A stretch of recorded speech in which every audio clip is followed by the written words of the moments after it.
Hey, it's Pavel Sivakov, and you're listening to the Physical Performance Show. Pavel Sivakov, welcome to the Physical Performance Show. We've been working on this one for a little while. Yeah, it's a pleasure. Finally made it. Pleasure to be on your show. So yeah, as an avid listener, it's just a pleasure. Oh gosh, well, it was a real buzz when your team, INEOS Grenadiers teammate, I should say, Cam Worth, prior guest of the show back on episode 310, Cam messaged me and he said, my teammate Pavel Sivakov told me about your show yesterday in training. Told me Jack Haig got him into it over a year ago. You've cracked the cycling market. And I replied, well, that's amazing. See if Pavel would be happy to be a featured performer.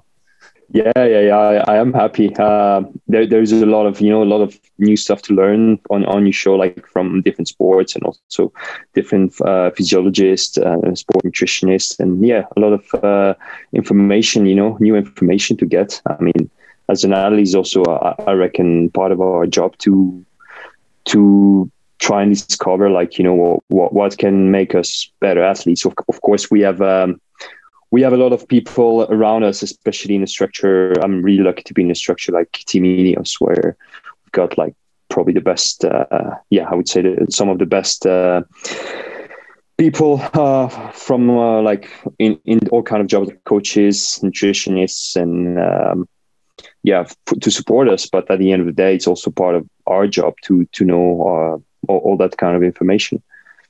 Are you a natural learner like that, Pavel, or is that something that you're always been inquisitive? Because I know there's some athletes that don't want to really learn and will rely on the expertise of the team around them. I reckon I'm a bit in between. I know I wouldn't do something myself, I need the expertise to, let's say, confirm something. I would try and learn, if I hear something interesting that seems interesting to me. I try to listen and try and pick up some interesting information for myself. And then, maybe ask my coach or ask the nutritionist about some stuff. And then if I get, let's say, the green light, because at the end of the day, they studied for it. They have the knowledge. It's I won't learn them anything. It's like they won't learn me how to ride a bike. I won't learn them how to do their jobs. But at the end of the day, just trying to see some information and, chat all together. And I'd just come with what's the best for me. There's always some new things to learn. I would say a bit in between really. Well, it's refreshing to hear, and it's really is quite outstanding. Pavel, you're sitting at the top of Sierra Nevada on a training camp. From my calculations, just 6 days shy of the Tour of the Alps, where you'll be riding for Team INEOS. What has today's training looked like? I know you're sitting down to record this with the show at the end of your day's training. What was today's training, Pavel? Today was a rest day, actually. Was a rest day today. We just came out of a hard block of training. 3-day block. Pretty tough efforts on the first day. Then middle day, more general ride, but still a little bit of efforts, like some SAP, as we call it, sustained aerobic power, which is more like zone 2, high zone 2. And then yesterday another pretty big effort day to empty the tank, and now we kind of taper into Tour of the Alps. So 2 easier days, like almost full day off, just 50 minutes spin on the bike today. Tomorrow a bit longer recovery ride, about 2 hours, and then another 2-day block to get the engine going, and then travel, easy day and race. So now is the taper started. So Gosh. And coming to the end of the hard training block here in Sierra Nevada.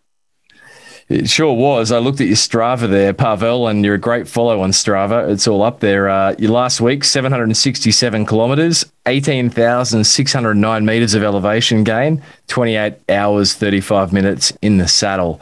That is a big week. It was a big week. Yeah, it was a big week, actually. We're only 2 guys. At the end, this season was a bit weird, actually, not even because of COVID, but there was a lot of sickness going around in the peloton, and a lot of program changed this season. And we ended up only with 2 guys at the camp. Usually like this is the Giro group altitude camp. Usually we're always about 5-6 guys. And this year, because of all the sicknesses going around, we ended up only with 2. So we're only 2 guys here. And training with 2 is on a training camp like this is always harder, because you kind of riding in the front all the time. You can't really, spin the legs in the wheels. So it's me and Salvatore Puccio, Italian rider. So we just kind of, getting the miles in together. But yeah, it's been a great camp. We're only 4 people from the team. My coach Conor Taylor and our Swanee Marco Zalo, Slovenian guy. So we're only 4, small group, but the atmosphere is great. So I quite enjoy these small camps as well. Sometimes it's just keep it in just together all the time. It was a nice one. And banking some great quality work ahead of the upcoming tour. Your story, Pavel, you made international headlines in cycling and the sports world recently in March, where you are now representing France. And it was a statement published on the Team INEOS page there, where you state that one of the driving reasons, this has been something you've been in the process of for some time, but is obviously the situation in Ukraine at the moment. I know you've probably spoken about this a lot, but obviously this is near and dear to you to represent the French people. You grew up in France after being born in Italy. So as you said, I'm born in Italy and then grew up in France. So both my parents are Russian. And both of them were professional cyclists. So that's how they moved to Europe. They were both in Italian teams. That's why I'm born in Italy. And then my dad signed a contract with the French team. And we moved to France. I was 1 year old. So basically you could say I'm in France almost my whole life until now. Now I moved in Andorra recently with the last 3 years I'm living in Andorra. But otherwise, I grew up in France my whole life, went to school there, had all my education in France. And because my parents were both Russians, I didn't have the nationality as a youngster. When I started cycling, I was Russian. And, first I could compete in the regional events. And then I started winning. And then they told me, maybe... you can't compete anymore because you're not French, because when you let's say win the regional event, then you qualify for the nationals. And obviously I couldn't do that. And it's only when I turned 18 that I got my French passport, because obviously I applied for it. I was more more than eligible. I grew up there. I went to school there, and there was no reason why I couldn't get the French passport. And by the time I was already racing for the Russian national team on the junior levels, actually U17, I did already a race with the national team. And I just didn't do the change straight away. Kind of carried on with Russia. And obviously for me, it was easier to get selected. I did Pro World straight away as soon as I turned pro. And then in 2020, I did the tour. And I realized, this feels like this was kind of a click in my mind. Why this is really I raced on my home roads where I started cycling, where I grew up, and there I was racing the tour. It was kind of the dream, what I was dreaming about my whole life. And I was like, this is maybe, I feel like all the support from the fans, the French, because it feels like home. France is my home at the end of the day.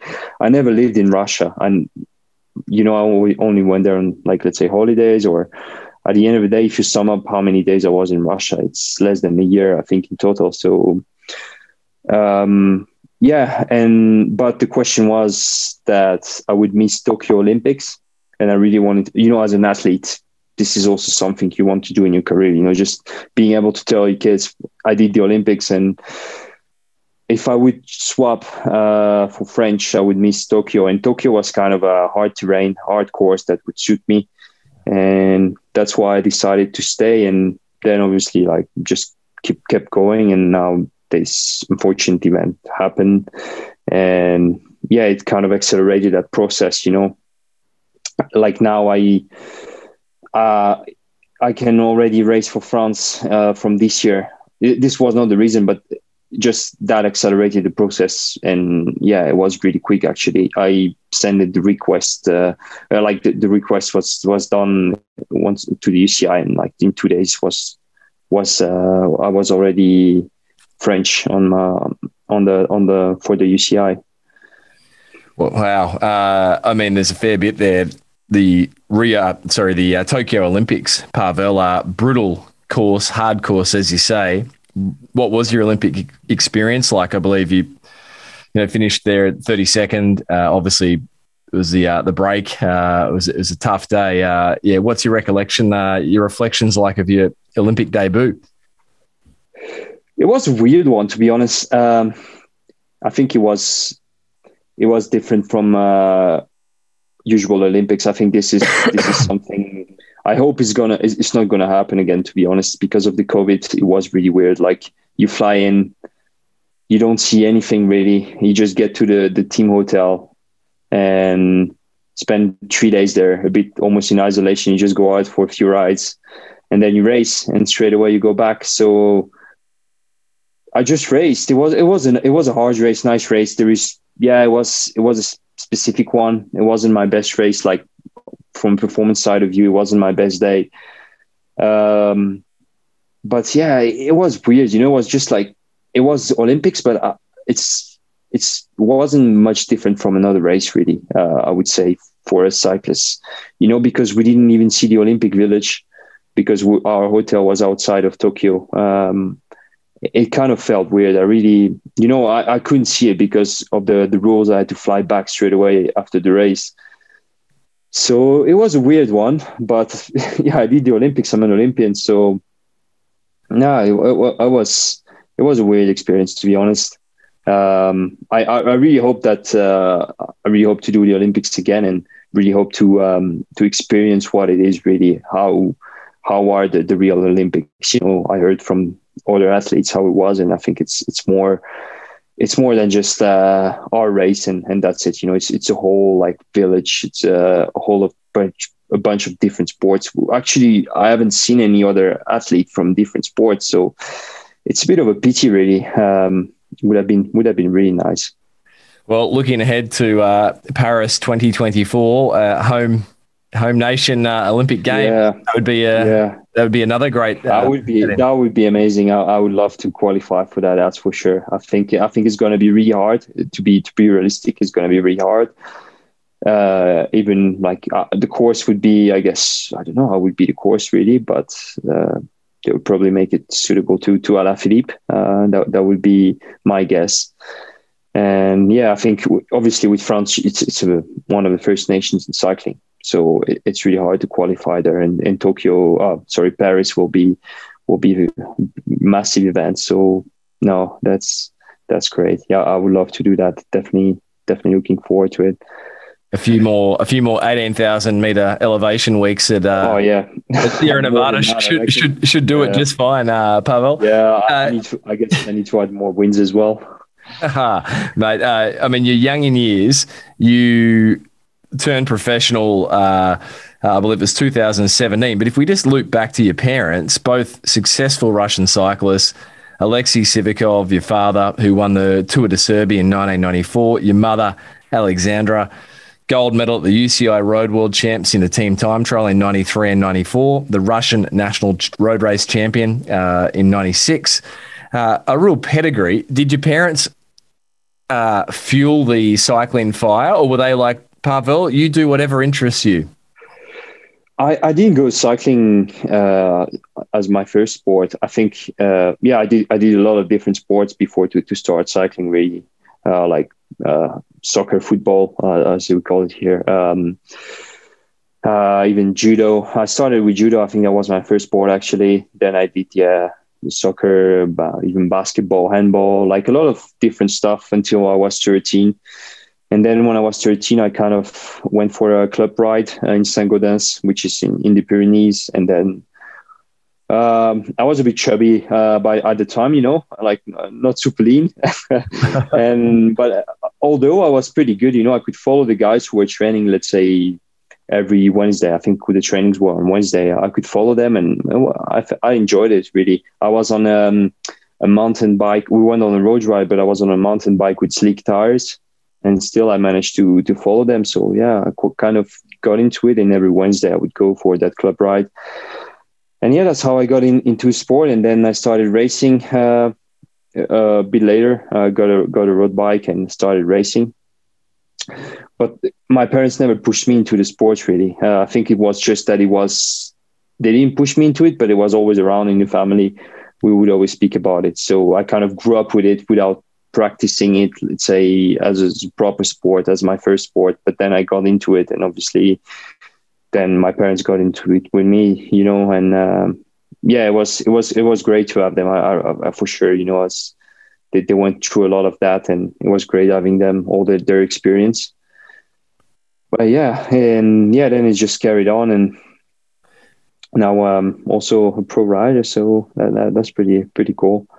Here you are, Pavel Sivakov. You won the National Junior Road Champs in 2015. At what point in your early career did you realise that you had talent? You had the interest, but at what point did the penny drop and you recognise that, okay, I've got some talent here? Was it early or? I would say maybe 3 years into, I was maybe like 16 when I realized I could do something. There is the European Youth Olympic Games that are held, I think, every 4 years or maybe 2 years. I don't remember. And obviously I couldn't do it with France. So I was winning like all the regional races in France. Like, let's say every weekend I would go out and win, and I would win every weekend.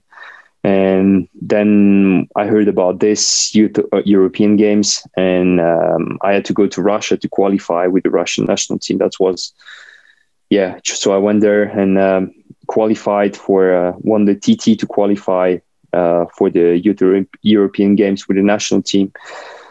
So got there, and yeah, at my first international race when I was 16 or 17, I don't remember exactly, probably 17.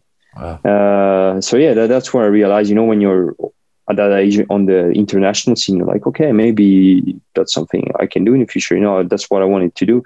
At the end of the day, also seeing my dad in my mind, I wanted to be a cyclist from when I started riding. So yeah, then from that age, I qualified for that. I didn't get any medal, but I had like a top 10 on the TT. And then the year after, I carried on with the junior national team. Also had some great results. And yeah, from juniors on, when I won like Junior Flanders, I understood that maybe I could do something, real in cycling. And yeah, then I got into BMC development team in 2015 or 16 maybe. And yeah, that's where it all started, really. I think really more serious. And yeah, then from there on, just 2 years in BMC development team, and then I saw my first pro contract with Sky, which is INEOS at the moment, INEOS Grenadiers. Yeah, and you're arguably the most profiled, winningest professional cycling outfit on the planet. It must have been quite a buzz to be surrounded with a plethora of Grand Tour champions. You look left, you look right in your team, and you have Grand Tour champions all around you. What have you learned through such a high performance environment, Pavel? Oh, I've learned a lot massively. Yeah, it was great. Like for me, it was like a dream, having Chris Froome, Geraint Thomas, Kiato, like all these guys around. It was weird, but at the same time, it felt kind of normal because these guys, they are normal. When you meet them in real life, they are just super simple guys, down to earth. And yeah, I got a good feeling with them straight away. And yeah, I also massively respect them. I will always respect that kind of guys. I grew up watching them on TV. So even if they are teammates, I will always, whatever they say, I will respect respect their word. So I learned a lot. Then in my second year in the team, I changed to I changed coach, and I went with Tim Kerrison, who was the coach of them boys, the big guys. And that's where I would say, I spent quite a lot of times with guy like Chris Froome, with G, with Kiato, because that was his group. I went like on the first Tenerife camp before the Giro 2019, with Chris, just by looking how he does things, how he approaches things, just super professional, and his commitment as well is just unbelievable. Like he works so hard, like G's the same. These guys, they just work so hard, You understand it's not a surprise then when you see them winning so much that they are so successful. They just put the hard work in, and it was just something I wanted to do like them really. As a young guy, I wanted to I wouldn't say copy them, because I understood like everyone is as is an individual, but I wanted to kind of tend to do like them. And I'm just super lucky. I think also with Tim, I learned a lot in terms of training, a lot of really good stuff. And I think I've been really lucky to be surrounded by all those kind of people. It just brings you, that put you, just seeing them. You just want to be good. Iron sharpens iron, Pavel. You said that the likes of Chris Froome and Geraint Thomas, that they were so committed and hardworking, but surely at that level, everyone's working hard in the pro peloton. Oh, definitely. Everyone's working hard, but I think these guys, they can work. Yeah, I could see them like they. This is a bit another step, like you got guys. Everyone is working hard, but you got guys who work even a bit harder. And there are one of them. There are some of them like this, But also you need obviously to know the balance as well, because more is not always better. And I learned that myself. Also sometimes maybe overdone it. Trying maybe to do too much as well. Like maybe too much volume, or like you're worried a bit not to do enough hours, but at the end of the day, sometimes you might forget that recovery is sometimes more important than getting that volume, a bit more volume or a bit more work, Yeah, absolutely. Well, internationally touted recovery scientist Pavel, Dr. Shona Halson, who's appeared on the show. She has that beautiful one-liner. The only training that we benefit from is the training that we recover from. Powerful, right?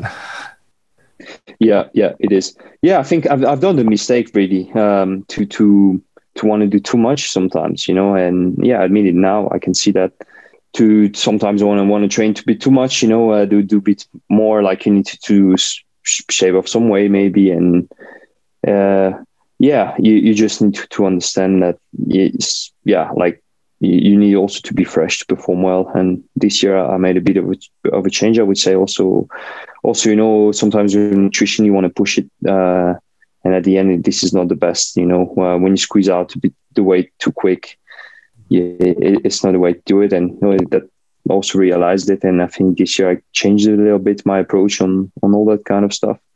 We had a new nutritionist coming in the team, and he kind of changed also my vision of nutrition. We were a bit, maybe I would say, not scared of carbs, but, kind of on, was the low carb maybe diet going on around. Wasn't, I wouldn't say a trend, but was something a lot of riders used to do. And for me, I would say it was, I wouldn't say I wouldn't do it again, but now how I approach it is better than this low carb approach, I would say. So a few changes in my training and in my approach this year. Obviously, team left the team as well, so I changed coach. Yeah, so you've got your new coach. The change in your view or vision of nutrition, and some of the mistakes you said you've made. what were you noticing when you felt like you'd overdone the workload, or maybe you were in a bit of a caloric deficit? Like, what were you noticing? Just numbers were off, you were feeling flat? Not really. I could really get to a good level. I could get to a good level, good weight. But it was much more harder mentally. Let's say I needed to lose 3 kilos. I could lose it pretty quick. Like, let's say in less than a month, I could lose 3 kilos. I would push the diet, like do low carb rides. Obviously, it's a big demand for the body, and it's hard mentally also because you have to restrict yourself much more and you feel hungry. But still, you can maybe have a rough period at one point, but then after that you kind of replenish and you're going good. I was going good. Like, I had really, like, especially in 2020, I was going really well. But at the end is more the long-term effect, I would say, when kind of the shape starts to drop down and mentally maybe you cannot sustain that diet, and was more like, let's say, low carb rides, maybe try to restrict the carbs some more than I do now, then the weight will go up pretty quick. And now the change I make more was like really not being scared of the carbs.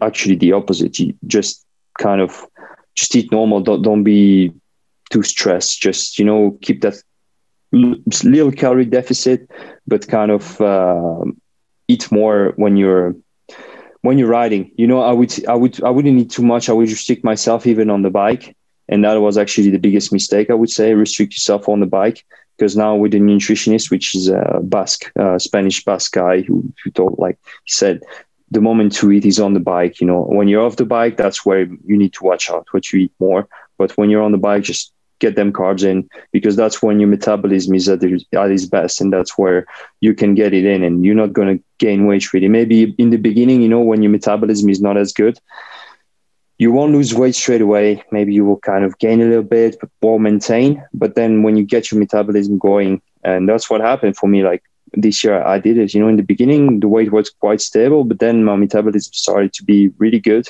I was eating quite a lot on the bike. Just don't be scared to go like on an effort days. I can go like 80 to 100 grams an hour. This is normal for me on like a general day, just by feeling, like 40 to 60 grams. And yeah, I got this metabolism going, and now it's actually much easier to lose weight and just like constant. And I feel, I don't feel that being hungry all the time or pushing the diet too much. And mentally, I feel much more fresh. That's the biggest difference. It's not on the short term. On the short term, what I was doing, I could do it. But on the longer term, I think this is much more healthy. And I'm still like kind of, let's say, in the try. I want to see, because this is really the first year I'm doing it, I want to see how it's going to affect, let's say, my off season. How much weight I'm going to put on in the off season now, maybe less than before, because you have this more balanced thing. You don't have this big dip. Maybe it's just going to be more stable, which is going to make myself also a more consistent rider, because for a rider like me, I'm a climber, but I need to be light, I'm 180, 1 meter 88. So for me, like in the winter, I can be like 75 kilos, but to perform well in the climbs, I need to be 70 or less to be really with the best guys. And it's a big difference. So, also not putting on too much weight in the off season is important. And I want to see on the long term if this is going to affect all of that. And this, it's a really good change. I've made this. And also I would say not only on the bike, but outside the bike, I just feel better, more energy, not having too much worries or about this, it's just a good change, I would say. Energy left over to do podcasts. Exactly. Beautiful. Pavel, it's really encouraging to hear even the world's best learning, refining, trying new things. I think it really speaks to you as a learner, and also to the listenership of the show to know that we're all on a journey. So it's really, really refreshing to hear that. Pavel, I ride here on the Gold Coast in the hinterland, and I know that your team and yourself have spent time here at Tambourine Mountain on the Gold Coast. your name often pops up in the top 10 lists for different segments. And so it's always nice to see your name up at the top of the Strava KOMs. Did you enjoy your time on the Gold Coast and riding up and down Tambourine Mountain? Yeah, it was great. So basically, I went to Australia 2 winters in a row. I mean, winters for us, summer for you guys. So my former coach, Tim Kerson, is actually living there in Tambourine Mountain. That's why we used to do camps at his place. And no, it was great. It was really nice time. I always had really good memories there. It was my first time in Australia, obviously. And I can say, well, it's really rough roads. It's really tough to train there. It was always a hard camp, pretty hard camp. You don't have much flat. It's either you go up really steep climbs or down quick. And yeah, it would set the season pretty well. We would do a really good block there. Obviously in the heat, it's really humid as well. But yeah, I really enjoyed it. Australia, like that Australian vibe, I really like it, and I would like to go back definitely to Australia. Always had a good time there, and honestly, yeah, also the roads are really beautiful. I really enjoyed it. Like just nice memories from my time there. Oh, well, hopefully we see you back out on the hinterland roads. And in 2020, you won the young rider classification at the Tour Down Under. So Australia has been kind to you on performance front as well. Yeah, it was good. That year was good, actually. I won the young classification down under and then second in the Cal Evans road race. Came close to winning it. So no, it was a good time. It was a really good time that year. And the year before, we also did the Herald Sun Tour. That was also a nice experience in Australia.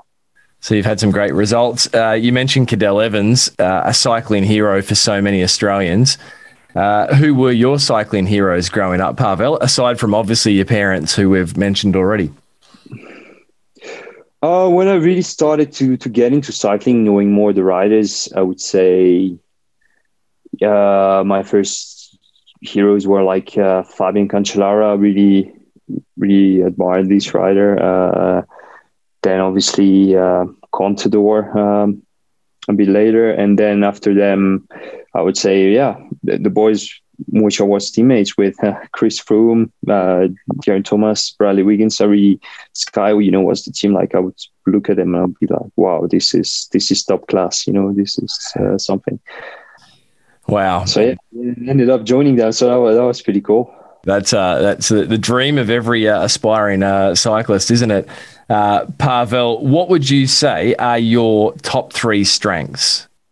Pavel Sivakov's top 3 strengths. I think I'm pretty resilient, hard worker as well. I can work hard, and I like to get things done as well. I don't like to just start something and not finishing it.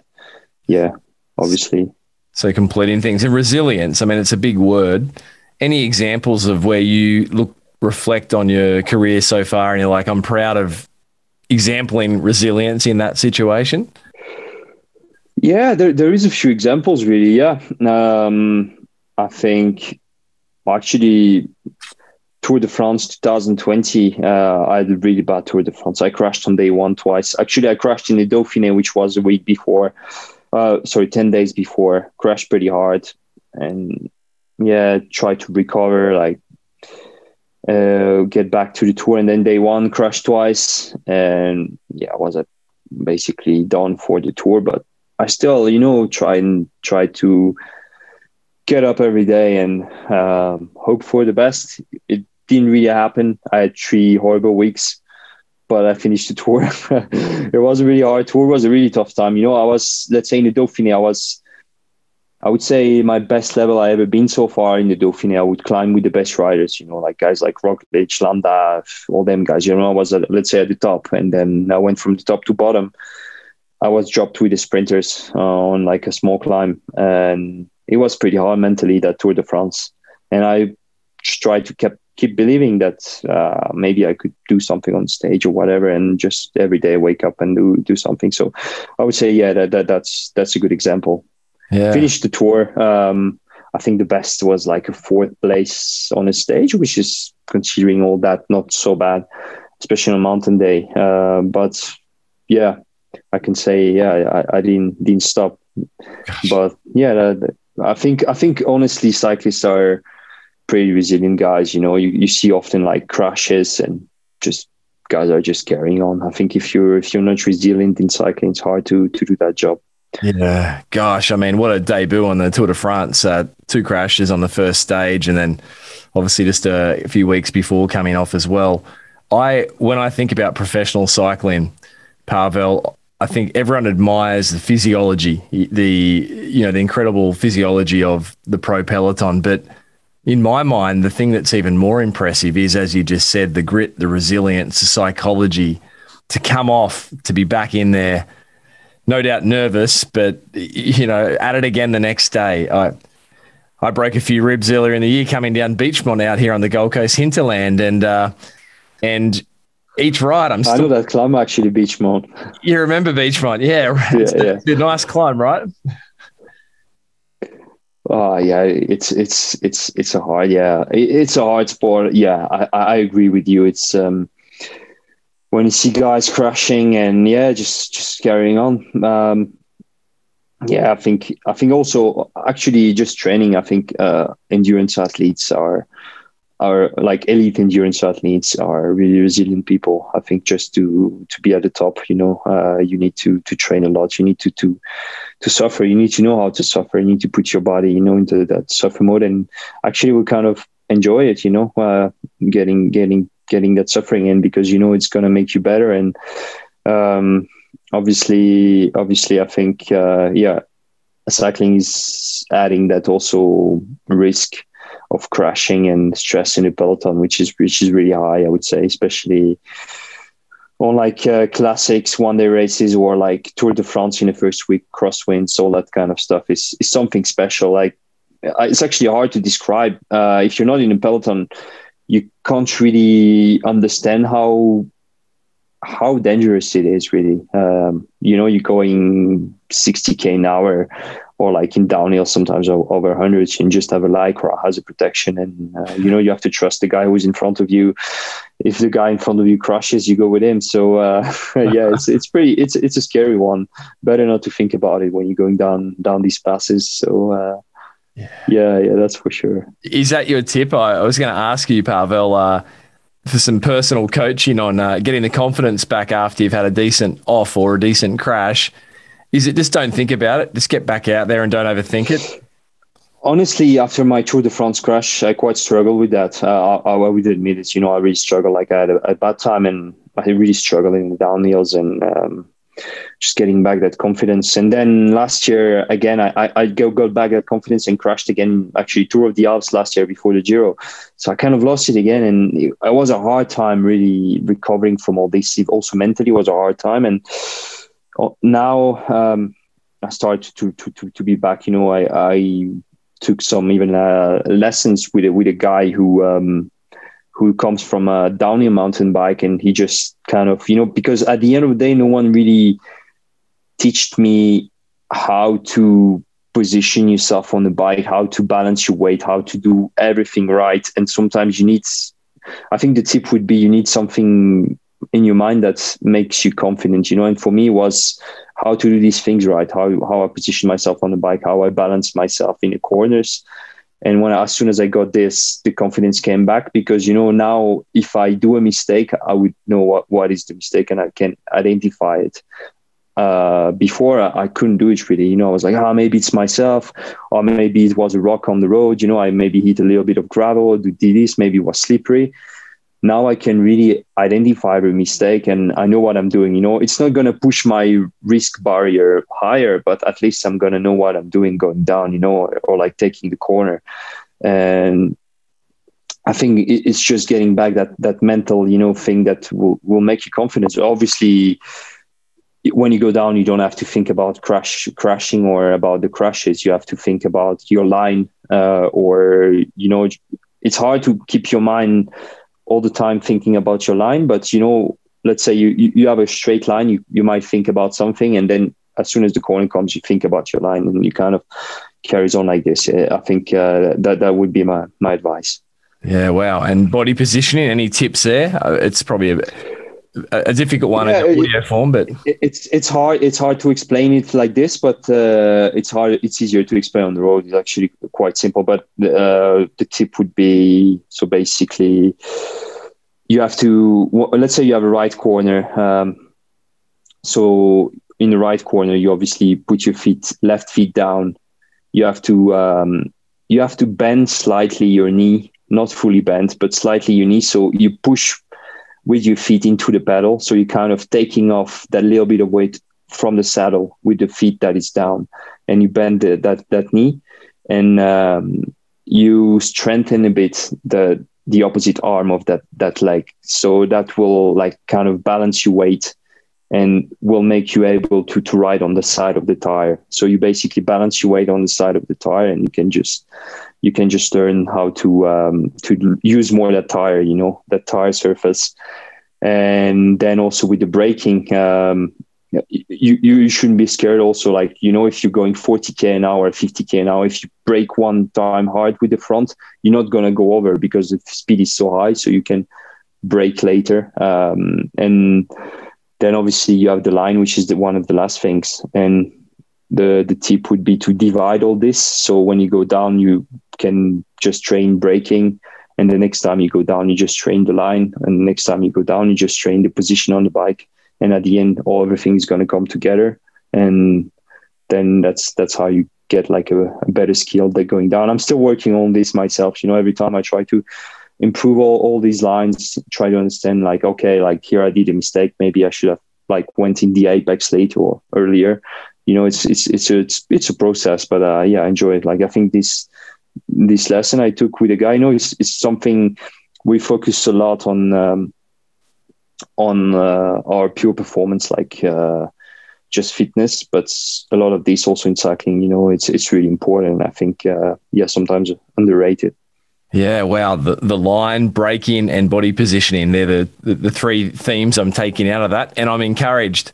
Pavel Sivakov is still perfecting his skills. There's hope for me yet, Pavel. Brilliant. What would you say, Pavel, has been the darkest or toughest day in your career? It sounds like maybe it was that first stage of your Tour de France debut. Yeah, it was really bad. I wouldn't say the day, but it wasn't the first day. It was just the whole 3 weeks. Mm. It was really hard. It was really hard 3 weeks. And honestly, it took me a long time to get out of, even after the tour, I was never so cooked as I was after the Tour de France. And it took me a really, really long time to get out of it. Like even after the off season, I think I still felt the effect of that just mentally, that was really hard 3 weeks. For me, I would say that was definitely the darkest moment of my career. What's been the highest moment, Pavel, of your career? You've had some great success thus far. The highest moment, I would say, obviously my first win in Tour of the Alps 2019 was amazing. Always the first win is something special. But then Tour of Poland 2019 as well. I won Tour of Poland, the GC. That was super nice. It was great. World Tour race, winning a stage race, World Tour stage race. That was really good. Yeah, some great success, and looking ahead, Tour of Alps just a few days away for you, and then what can we expect to see from you for the rest of the racing calendar? So hopefully now the selection is not made for the Giro, but I really hope I would be there. I would hope to do the Giro after Tour of the Alps. That would be the last race prep. I've been a bit unlucky this year with sicknesses myself. I was supposed to do a UAE tour, got COVID, so didn't go there. And then in Tour of Catalonia, I was ready to do like a good race, which was in March, and got one sickness that was going around in the peloton. Maybe took out half of the peloton, and like day 3 I had to pull out. So I didn't have much race days, and Tour of the Alps will be a good one to get 5 good days of racing in. I don't know really. I hope the shape will be good. It's a bit unknown. I think it's just gonna go there, and for me the goal will be to get some really consistent day of racing and be in good fitness, show the team that I deserve my spot in the Giro. Obviously, yeah, as I said, I wasn't so lucky, so I couldn't really show any performances. But I will go to the Giro to help Richard Carapaz win it. He's our leader at the moment, so yeah, just be as good as I can. I think so far, like all these camps, all I could control, I did everything pretty well. So now it's going to be up to me to show some good results in Alps, good performance there, and then get selected for the Giro. And then after the Giro, we'll see if I do the Giro, then it's going to be second part of the season. Let's say we'll have a chat with the team. I would be really keen to do another Grand Tour in the year, get 2 Grand Tours under the belt in the season. That would be something really good. I've planned it last year, but last year I crashed out at the Giro as well. So done the Vuelta at the end of the season. But yeah, hopefully I can do two Grand Tours this year. Yeah, that'd be amazing. Dealing with disappointment though, Pavel, if you're not selected, what have you learned about dealing with disappointment? Just head down onto the next one? Yeah, I think obviously, I would be really disappointed if I'm not selected, but you can't just stay stuck on it. I've done so much hard work for sure. One day or another it's going to pay off. I'm confident on that. Everything I can do, I'm doing it. So yeah, at the end you just have to accept it. It's nothing you can't do. As an athlete, you just have to nail the process and obviously then perform on a race. But that's part of the process as well. You have the process in training, just nail all the process, but all the variables that comes, it's not up to us. Sometimes we just have bad luck, or sometimes you can also maybe sometimes, create your own bad luck. But I think if you're in a good state of mind, you have to deal with disappointment. Just let it come and go on to the next one. Just try to be focused on something, even if it can be hard. I'm saying this now, but it's hard to do. Yeah, I think everyone feels disappointment at some stage in different ways. Pavel, performance round. Are you ready for the rapid fire questions? Yeah. Did Cam Worth give you any tips on this? No. He didn't. Here we go. Training session most disliked. I don't really like this session. It's not that I don't like this session with the high VO2 max efforts. When you got you have to go so deep for 2-3 minutes or up to 5 minutes. That's the sessions I don't really like. I rather have a long sustained efforts, even 40-30 minutes, because you kind of pace yourself. You're slowly dying towards the end, but you pace yourself. And these 3-5 minutes is just something up to 10 minutes is something horrible. You have to go all out, and it's you have to do it, but it's not my favorite one. Any specific examples of those VO2 sessions that 5 by 5 minute? What did we have? Yes, I haven't done so much recently because we are quite high at altitude now. So you don't work too much these VO2 efforts. But otherwise, what was the last one I did? I think was 4 times. I remember a really hard one was 4 times 6 minutes. So basically, the first 6 minutes is not all out. It's the power you can sustain for 12 minutes, I think. So basically, it's not all out. The first 2 efforts, they are kind of hard, but not too hard. But the last 2, they hurt really much. So it's 4 times 6 minutes. So basically, you have a long climb, you do 6 minutes pretty hard, rest for 2 or 3 minutes, and then go again. I think it was 3 minutes rest, and then go again. And 4 times, that was a really hard one. And everyone wants to know the power numbers, but you don't have to share them. But I will ask the question all the same. I think for that effort, it was 4 times 6 minutes at Cap 12. It was about 450, 460 watts. So it was that range. I think on the first 2, that's what I did, and then last two was kind of 450, 460. Yeah, wow. Training session most loved, Pavel?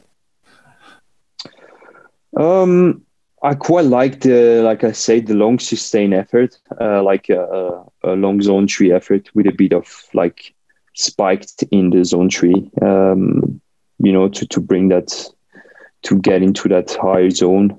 Just enjoy these long efforts in the climb, just go in the climb. And I like going fast in the climb, and on these long efforts, it's pretty nice. And quite often, on a 30-minute effort, you also finish at the top of the climb. And it's also what I like, you finish, or either you drop down the other side, or you just turn around at the top. It's quite cool. Like a good, it's not like an all out effort, but you still like quite a hard one with good power, but a good zone 3 efforts, bike zone 3. I really like this one. Yeah, so those long sustained aerobic efforts. Pavel, favorite pre-race meal? I mean, favorite one.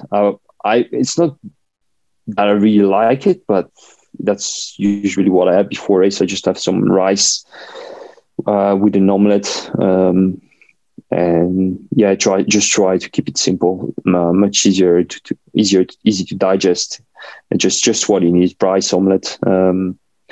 Try to keep low fats, just some pure carbs, a bit of protein, and here you go.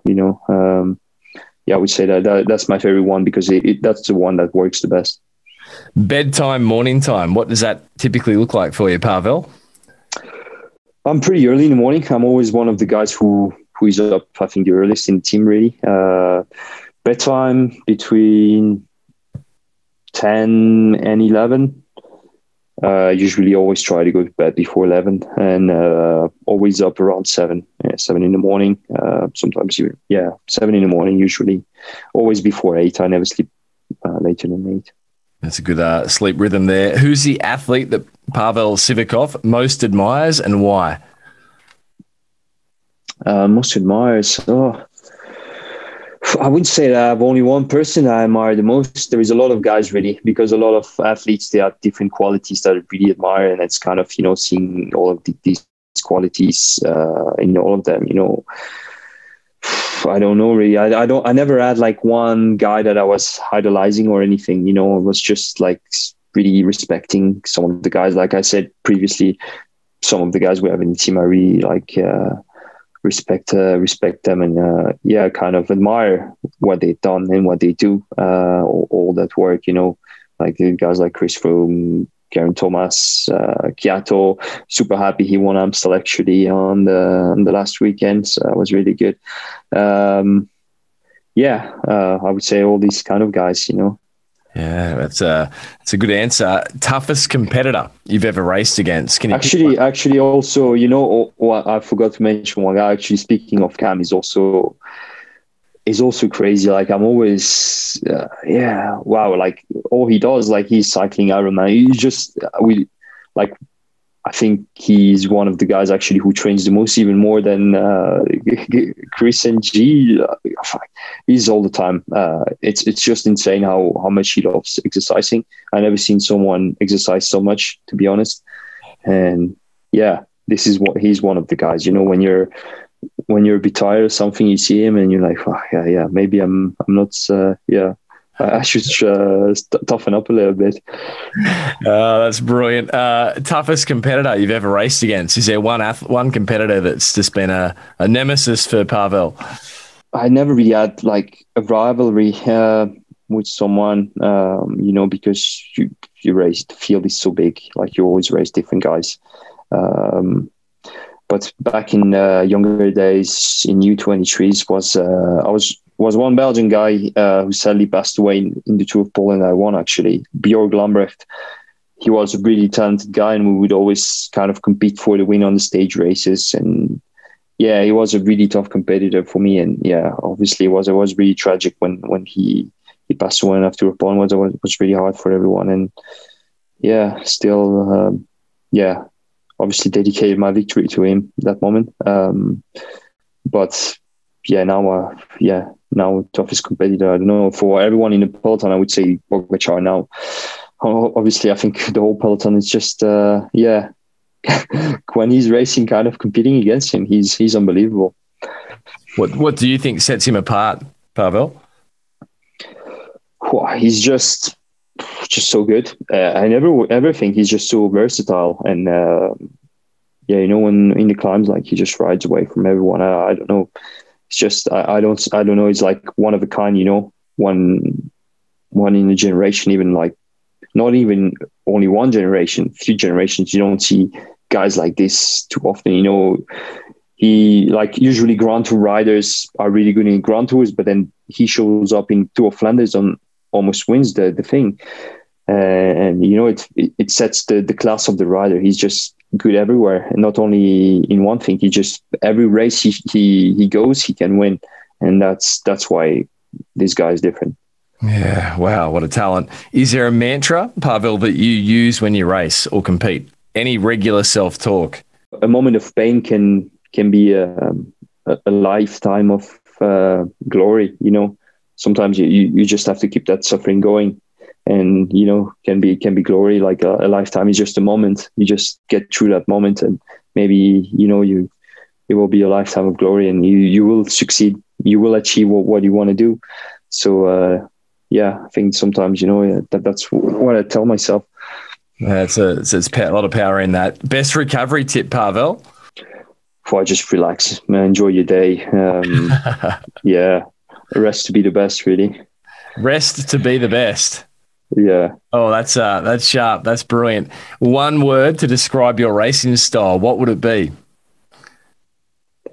My racing style. I think sometimes I'm generous in racing. Sometimes I need to be less generous in my racing. Just kind of keep it for the end, or keep it a bit more on the pedal. Sometimes I'm a bit too generous racing. Getting a bit too much too early. Generous, you mean doing too much work for others, or you mean? Yeah. Sometimes I tend to do, maybe not. I obviously I work for others, as a teammate. But I mean, no, generous in terms of maybe sometimes I could save a bit more, just try and save a bit more to be more fresh towards the final. Obviously I've always been, like, pretty strong physically. So, sometimes some guys, they have to, from a young age, they have to save themselves a bit more, like stay in the wheels to win. For me, a lot of my wins came, like, just not really, let's say, the best, just because I was strong. I was able to win. But yeah, that's still something I need to learn. Although I'm pro already, it's my 5th year, I think. And, my 4th year. And I still think, like, I still have a lot to learn, really. Still feel like I'm not new pro, but I feel like I've learned a lot, but still a lot to learn. Like, I definitely have more to show and more to prove. 2 questions left in this performance round, Pavel. How would you describe being in the zone? When you're in the zone, what's it feel like? Well, just focus. You don't see anything from the outside. You just think about just your stuff, what you need to do, what you need to get ready, and that's it. When you go out there, you go out there to kill it. Just no doubt. Just be confident and go for it. Yeah, beautiful. And lastly, hardest training session you've ever done? Any really memorable sessions? We know that epic sessions, as Dr. Stephen Seiler says, don't make champions, but still a fun question. Sometimes the hardest training session is not always, like, the hardest on paper, what you've got on paper. Maybe you just have a bad day and it becomes the hardest one. I don't know why now. One in my mind is I just didn't feel so good, and I just suffered like a dog for the whole session, trying to do what I had prescribed. I could bail, but I just tried to do what I had prescribed, and it was really hard. Yeah. Again, was some VO2 effort involved. So, like, a sprint of 90 seconds, a minute sprint all out, 30 seconds recovery, and then you go into 15 minutes, like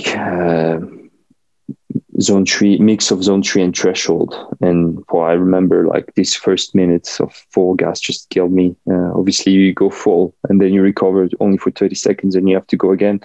That was pretty tough. Yeah, tough day in the saddle, Pavel. You are out of the performance round, so you can chalk that up as a session. A listener question came through. Some final questions here, Pavel, from Shannon, who asked, what's the best advice Pavel has ever been given?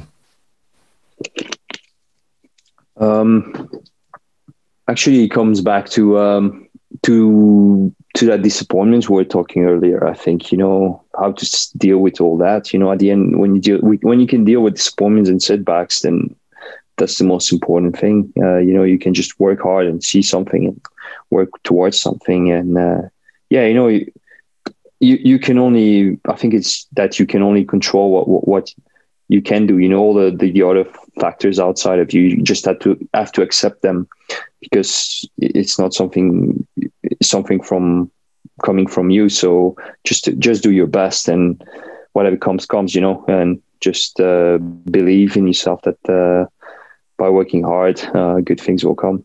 By working hard, good things will come. And that brings us to the two final set questions, Pavel, that every guest of the show gets asked. And that is, if you had to boil everything you've learnt through your cycling, professional sporting career to date into one single piece of advice to help listeners of this show perform at their physical best, what would Pavel Sivakov's single piece of advice be? One piece of advice. One piece of advice. I think, it's at the end is a bit cliche, but you have to like what you're doing. You have to enjoy what you're doing. You don't need to. Obviously, sometimes you need to go over your. Sometimes maybe you're not in the mood. You're tired, but you still need to go out there. But just don't forget what you're doing, why you're doing that. Back in the mind, at the end of the day, the purpose. I think that's the main thing. Just don't forget the purpose, why you're doing this, and why you're doing. Yeah, at the end, the purpose is the main thing.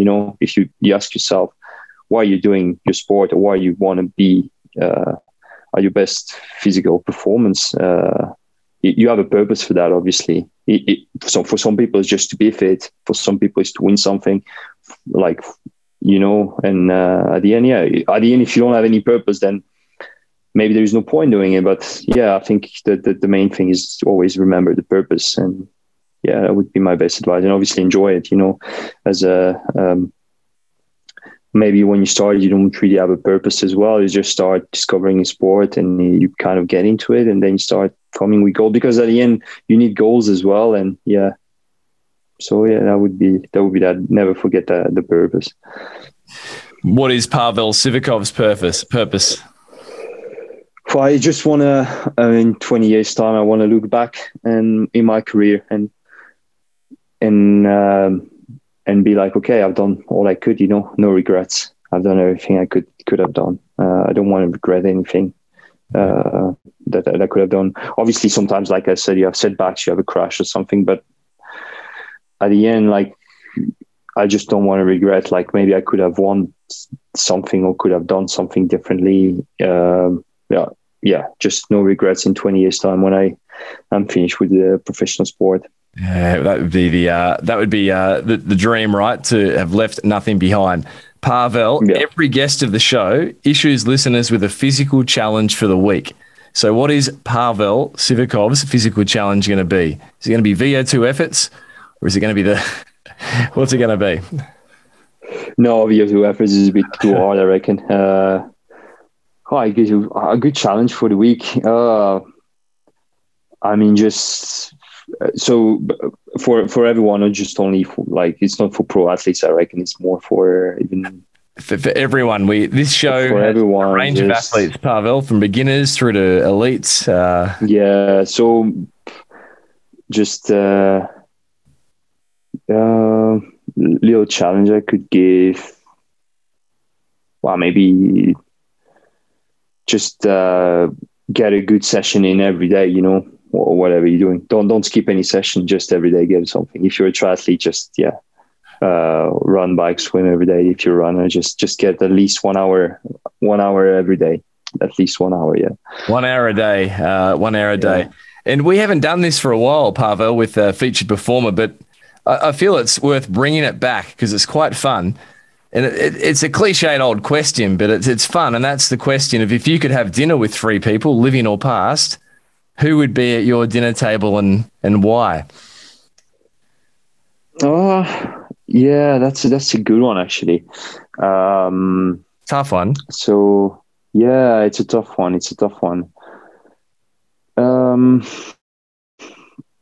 Yeah, it's like, wait, I haven't thought about that.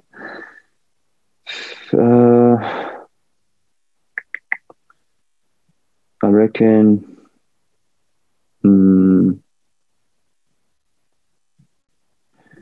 Maybe I would go with a football player. Maybe Zidane. I don't know if you know Zidane, football player, a really famous French football player. Yeah, pretty interesting character, like a really famous guy in France, I would say, with him. And not only in France, everywhere in the world. Really famous guy.